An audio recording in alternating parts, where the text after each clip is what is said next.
Hey everyone, before we jump in, don't forget to hit the like button, subscribe to the channel, and drop a comment telling us where you're watching from and the time you tuned in. It really helps the algorithm recommend more stories like this to you. Alright, let's get started.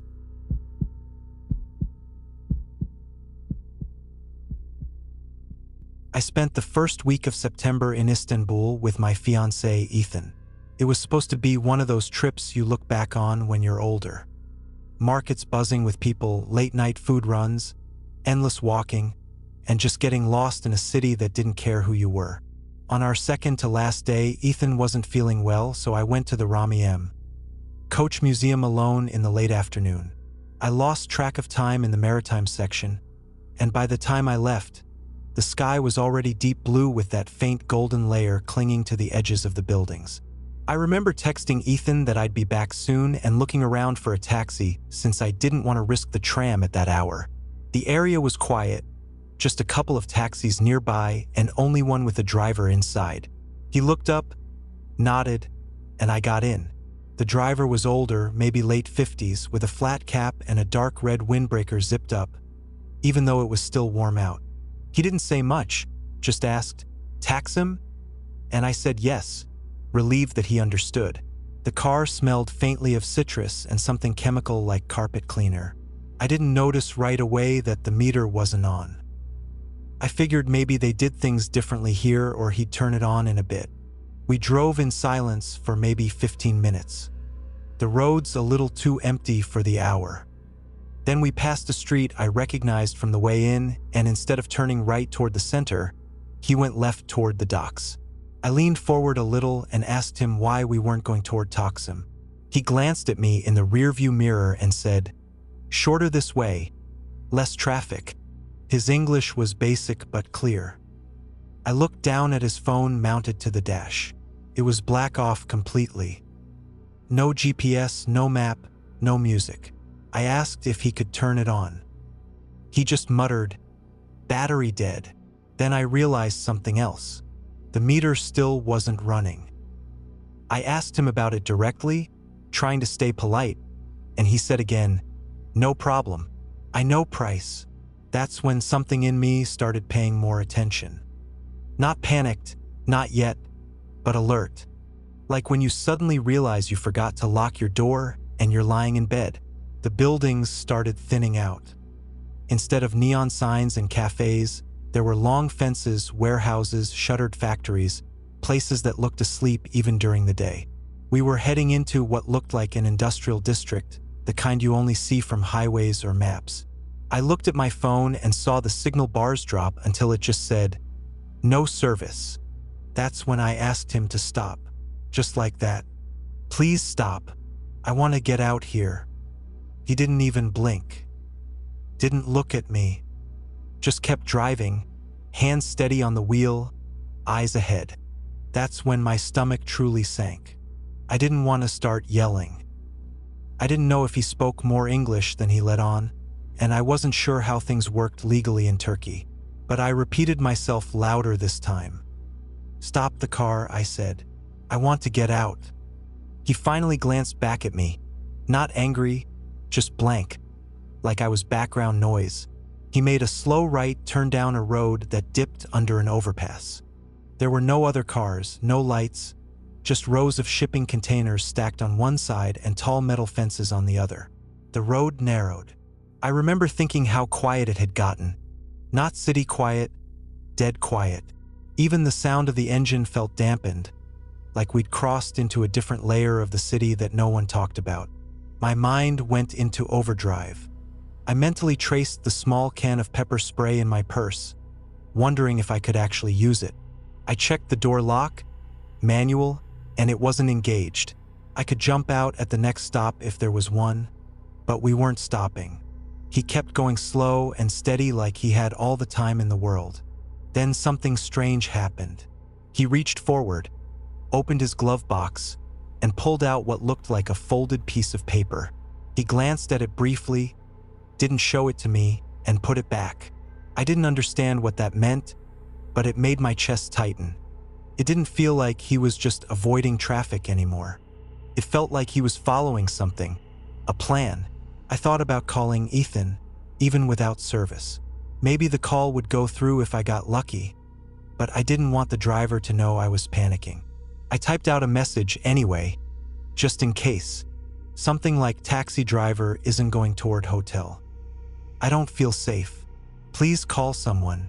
Then I hit send, knowing it wouldn't go out yet, but praying maybe it would later. That's when we passed a small building that looked like some kind of auto repair place. Completely closed, lights off, metal shutter halfway down. He slowed the car a little and pulled over. Not all the way, just enough that the car wasn't in the middle of the road anymore. My heart was racing so hard I felt it in my throat. He reached for the gear shift, put the car in park, and just sat there for a few seconds. Neither of us moved. I was holding my bag in my lap so tightly that I dug my nails into the strap without noticing.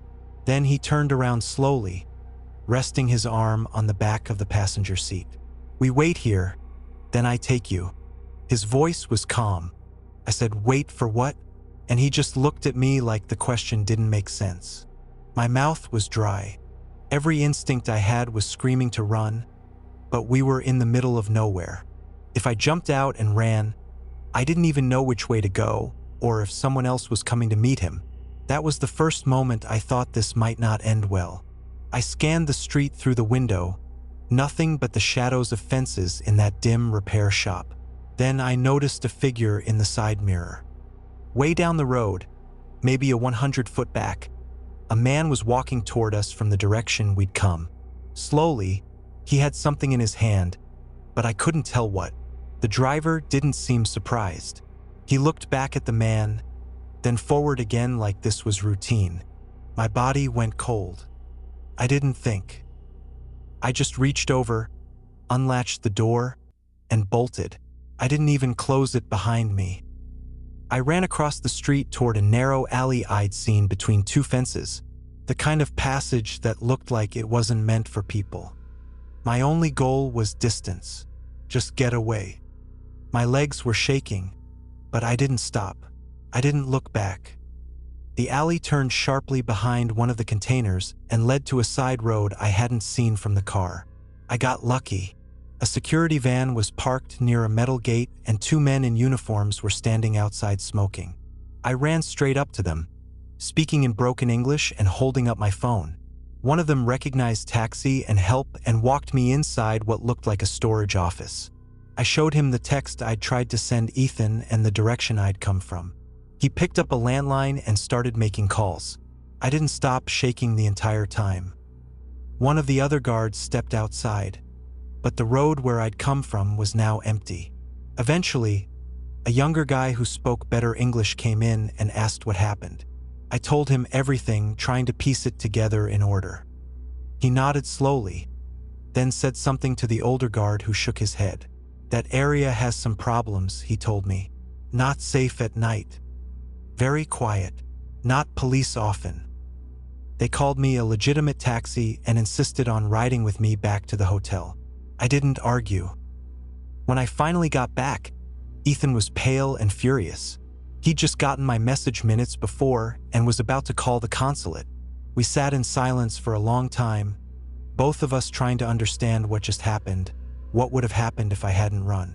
I never found out who that man walking toward the taxi was, or why the driver brought me there, or what was on that folded paper he pulled from the glove box. I never reported it officially. Part of me felt stupid, like I wouldn't be taken seriously without proof. But I did remember one thing very clearly. As I was running, I heard the sound of the car door closing behind me. Not slamming, not someone chasing, just a soft click. Like whoever was in control wasn't in a rush. Like it wasn't their first time doing something like that. That thought still bothers me more than anything. That and the fact that I was probably just one wrong decision away from never coming back. During the summer, I stayed with my cousin Andre's family in Romania. They live in a small village about 2 hours from Cluj, the kind of place where the cows block the road and the loudest sound at night is the wind moving through the grass. I wanted to get away from everything. School, my phone, the endless buzz of city life. For the most part, it was peaceful. Mornings were slow, filled with coffee so strong it made my hands shake, and afternoons were spent helping with small farm chores. Andre had a girlfriend in town, so he was gone a lot, which meant I had plenty of time to myself. That's how I ended up biking through the countryside alone one morning, thinking I'd take a few pictures, maybe find a shady spot to read. The farther I rode, the more isolated it got. Long, empty stretches of road with nothing but wheat fields and the occasional crumbling barn. I wasn't paying much attention to where I was going until I turned down a narrow dirt path that curved between two hills. That's when I saw it. A house, if you could even still call it that. The roof sagged in the middle like a snapped spine, and every window I could see was covered in warped wooden boards, nailed tightly shut from the inside. Not like someone was trying to keep people out, but like something didn't want to get out. That part didn't hit me right away. At first, it just looked like another abandoned house, the kind that collapses into itself over the years. I left my bike in the grass and walked toward it. There was this weird silence around the place, like the fields themselves were holding their breath. Even the birds weren't chirping. Up close, the house was worse than I thought. The boards were old, but solid, not weather-rotted like the rest of the place. I peeked through a gap near one of the windows where the wood had split just enough to see inside. That's when I noticed the shoes. Dozens of tiny shoes. Some pairs, some single. All dusty and crooked on the floor like someone had tossed them into a pile and left them there. There were toys too. Wooden blocks, a doll missing its eyes, a plastic truck with no wheels. Everything was coated in a thick layer of dust like it hadn't been touched in years. But it didn't look forgotten. It looked deranged. I should have left then. I know that now, but I had this urge to see more. Not out of bravery, just that strange kind of pull you feel when something doesn't make sense and your brain keeps trying to fill in the gaps. I walked around to the back where a piece of the wall had rotted away, leaving just enough space to slide in. It smelled like mold and dry wood, but underneath that something sharper, sour, almost metallic. Inside, the light was dim and cut into slices by the slats in the boarded windows. Dust hung in the air like fog. Every step I took creaked loud enough to make me flinch. I stepped over a broken chair, then a pile of yellowed papers and found myself in what must have been the living room. That's when I heard it. Something shifting above me in the ceiling, slow, dragging, like someone crawling. I froze and stared up at the ceiling. The boards were warped and stained with a wide, dark crack running across them. I couldn't see anything, but I didn't need to. The sound had been real. Something was up there. I held my breath, waiting to hear it again. First, nothing. Then a soft knock, not like something, fell like knuckles. 1, 2, 3. Deliberate. My stomach tightened. I slowly backed toward the doorway I came in through, suddenly very aware of how dark the corners of the room were, how quiet everything had gotten again. I started to turn around, ready to get out, when I heard a second knock, this time behind me. It didn't make sense. The first sound had come from the ceiling. The second was right at my level, like it came from one of the boarded windows. I turned my head, heart racing, and scanned the walls. One of the slats, just one, had shifted slightly. Not broken, not loose. Moved. There was a sliver of space now, like someone on the other side had tried to peek out or in. I stepped back again and almost tripped over something. I looked down and there was a tiny red shoe right by my foot. It hadn't been there before. It was clean. Too clean. No dust, no dirt. Just sitting there like it had been placed there for me to find. I couldn't explain it. I didn't want to.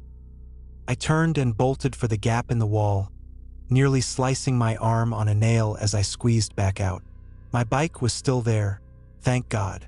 I jumped on without even brushing the grass off my jeans and started pedaling like I was being chased. My legs burned and I didn't care. I didn't stop until I was back in the main road with fields and fences around me again and the house completely out of sight. I looked back once just to make sure nothing was following me. Nothing was. But the house from that distance, it looked almost normal, almost like it was waiting, watching. That night, I didn't tell Andre. I didn't tell anyone.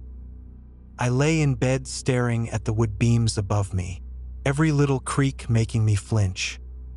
I kept thinking about the red shoe, how it got there, why it was clean, and the knocks, those 3 little taps that sounded too intentional. At around 2 a.m., I finally started to drift off when I heard a soft thump against the window of the guest room just once. I sat up so fast I got lighted. The curtain was drawn, but the moonlight cast a perfect square of pale light on the floor. Nothing moved. I stayed awake until the sun came up. The next morning, I told myself it had to have been a bird, maybe a loose shutter, anything but what it felt like. Still, I couldn't shake the feeling that I'd brought something back with me. When I got dressed, I checked my backpack before heading downstairs, and there it was, sitting right on top of my notebook, that same red shoe, still spotless. I didn't scream, but I dropped the whole bag like it burned. My first thought was that someone was messing with me. Maybe Andre, but when I asked him, he just looked confused and said he hadn't even come home last night. His girlfriend confirmed it.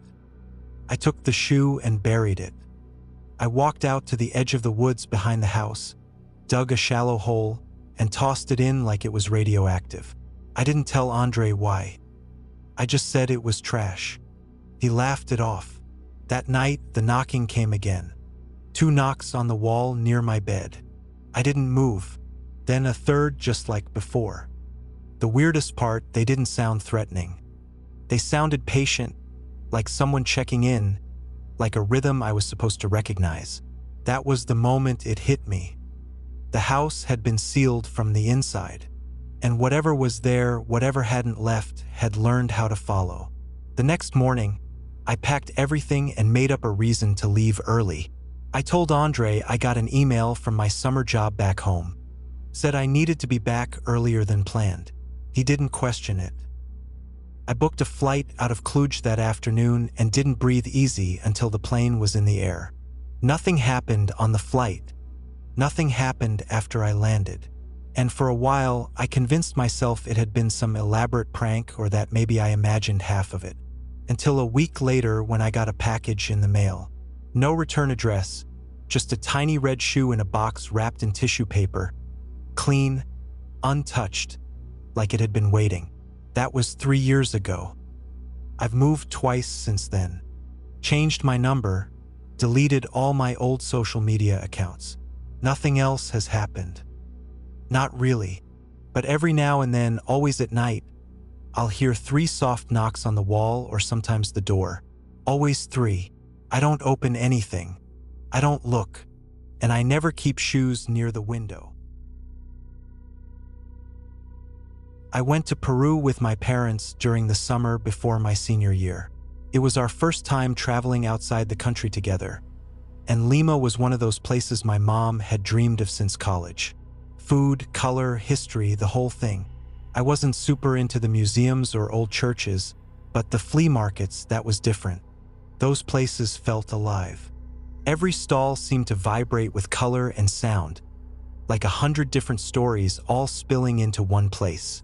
It was Saturday and the market was packed. Layers of music overlapping.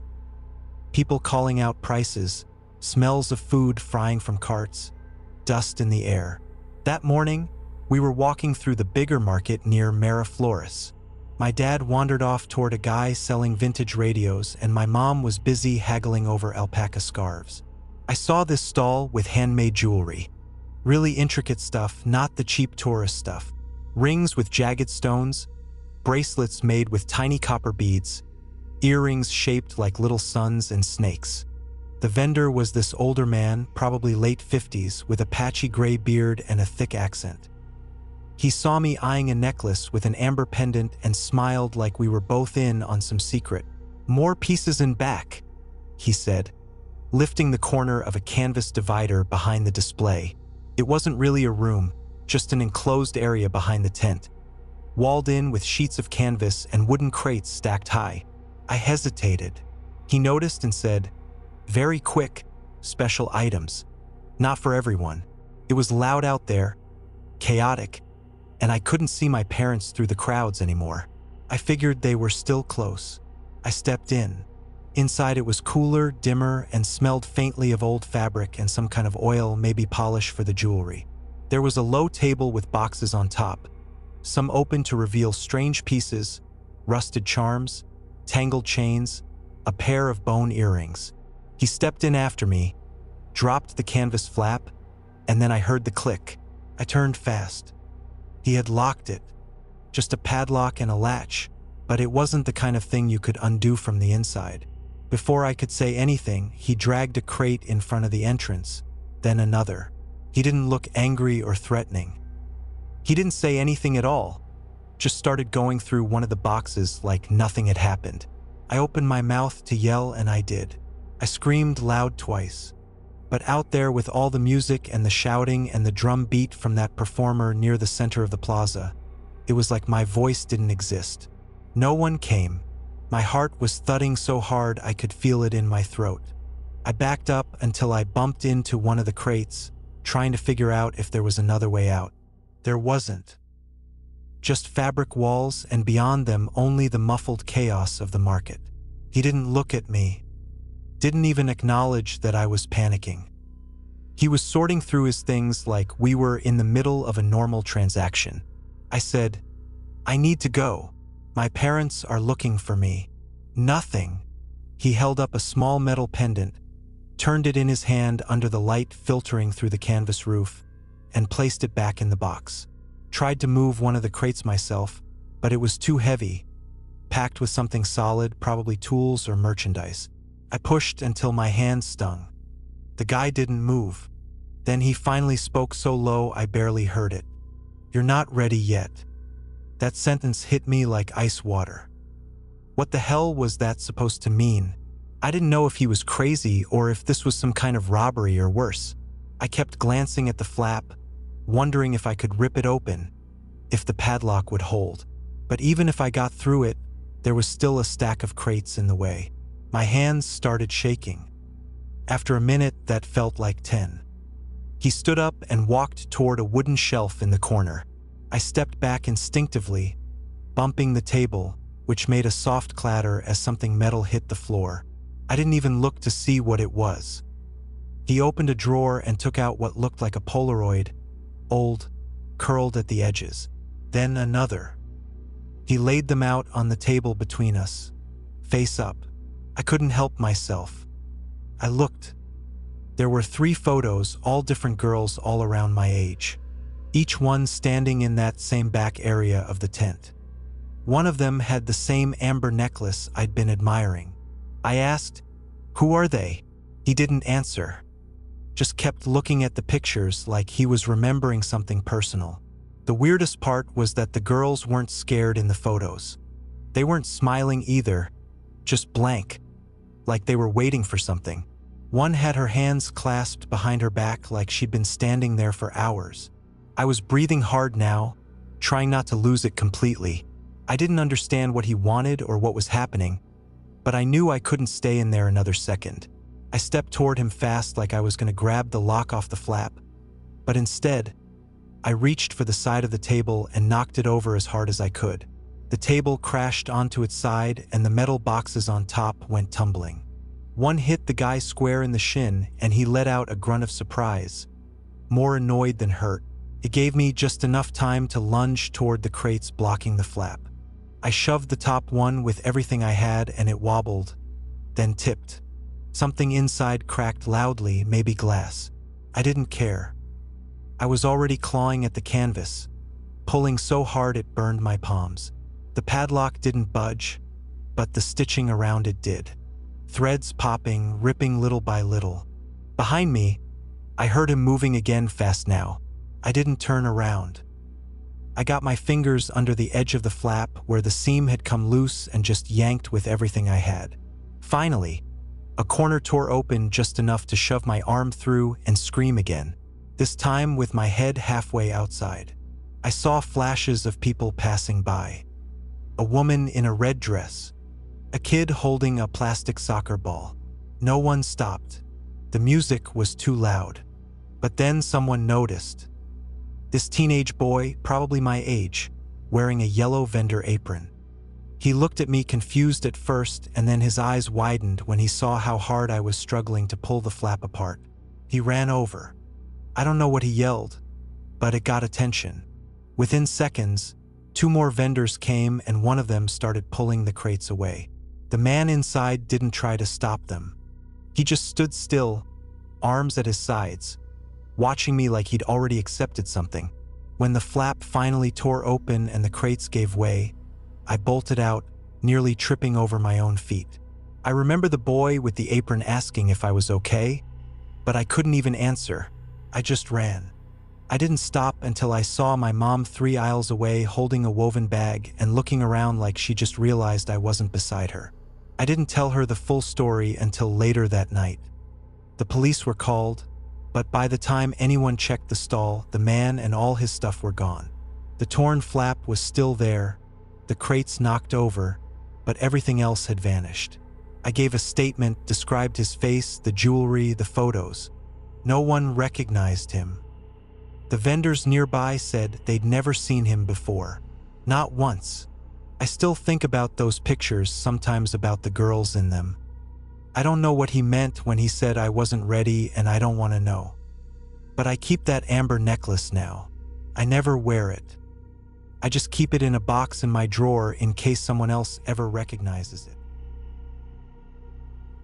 We were halfway through Nevada, somewhere between Ely and Tonopah, cutting through that endless stretch of nothingness you only find in the middle of the desert.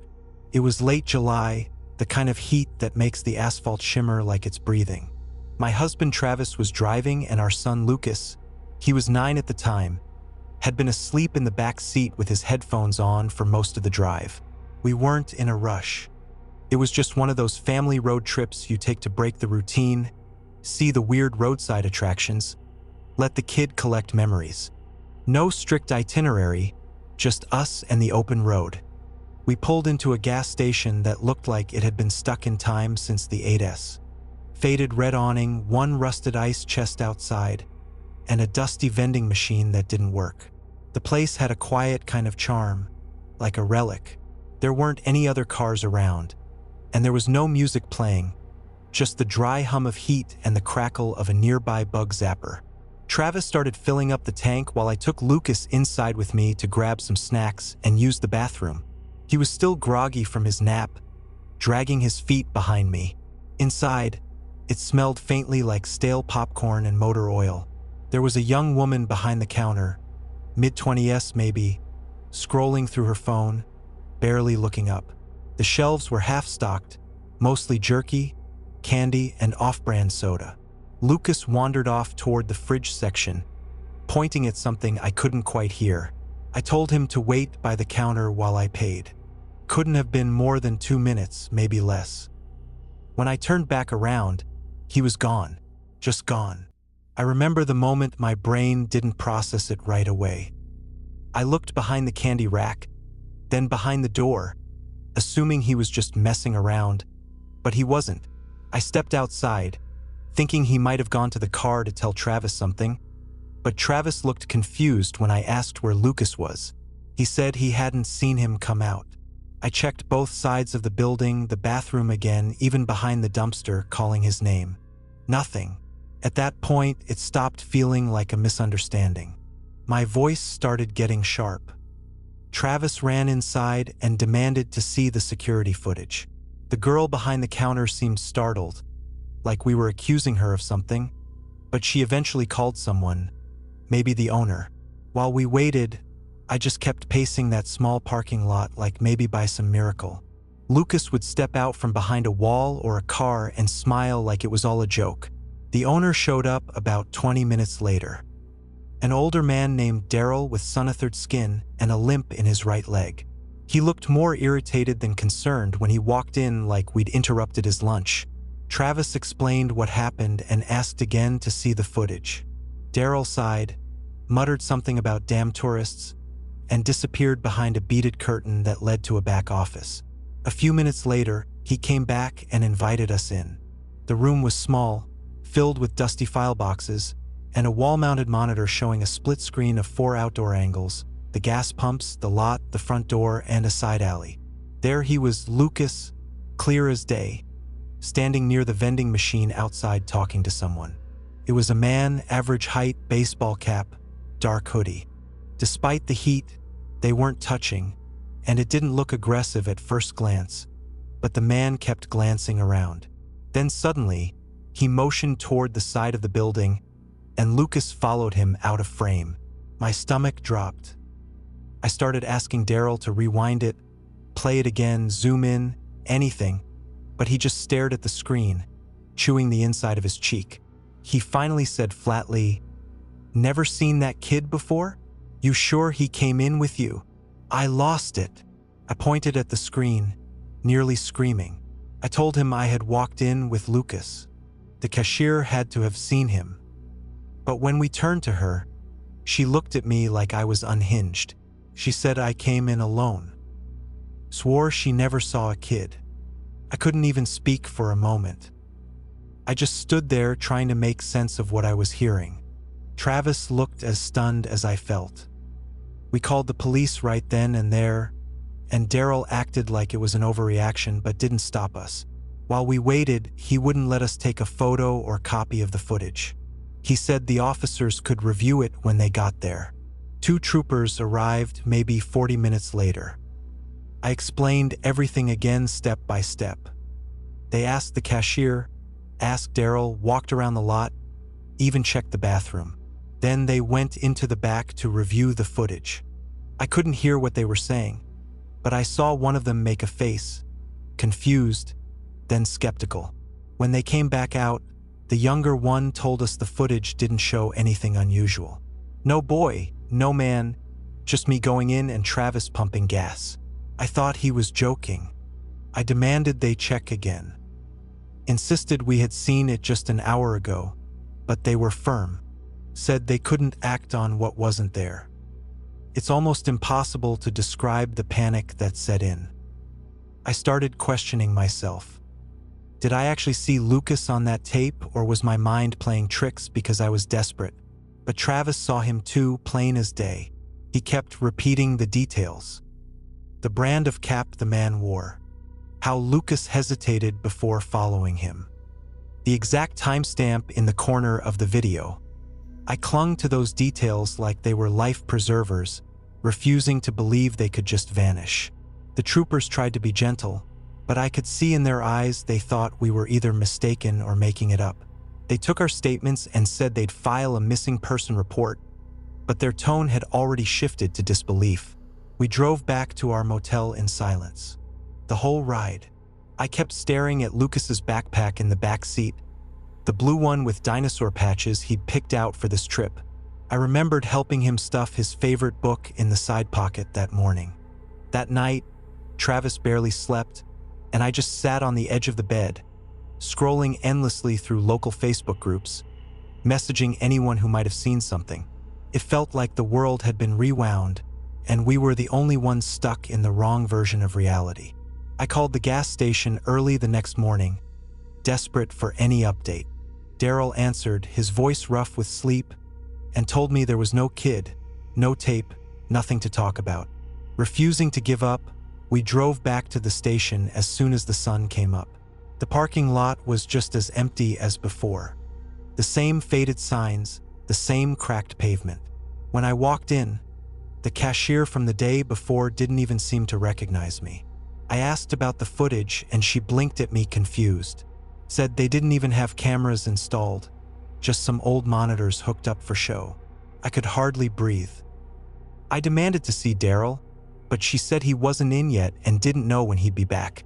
I felt like I was losing my mind. We sat in the car for hours, hoping someone would turn up, hoping Lucas would come running out from behind the building or that the man in the hoodie would drive back in like none of this ever happened. At some point, Travis went inside and tried to talk to another employee, but got nowhere. There were no other cars, no visitors, Nothing except the heat rising off the concrete and the sound of wind rattling a faded American flag out front. It felt like the place was stuck in a loop, as if time hadn't moved forward at all since yesterday. Later that afternoon, a different police officer called to follow up. She sounded distant, careful, like she was reading from a script. She confirmed that a missing child report had been filed and asked if we wanted to return to the station to review any new information. We agreed, though it felt pointless by then. When we got there, she showed us copies of the station's logs and this time some blurry screenshots from a camera pointed at the pumps, but none of them showed Lucas. No sign of the man in the hoodie. Just Travis fueling up and me going in alone over and over, like the tape was stuck on repeat. I kept pushing for answers. I called the gas station's main office in Reno, only to be told the location hadn't had working security cameras in years. They insisted there were no recent maintenance requests, no staff named Daryl, and no records of a woman matching the cashier's description.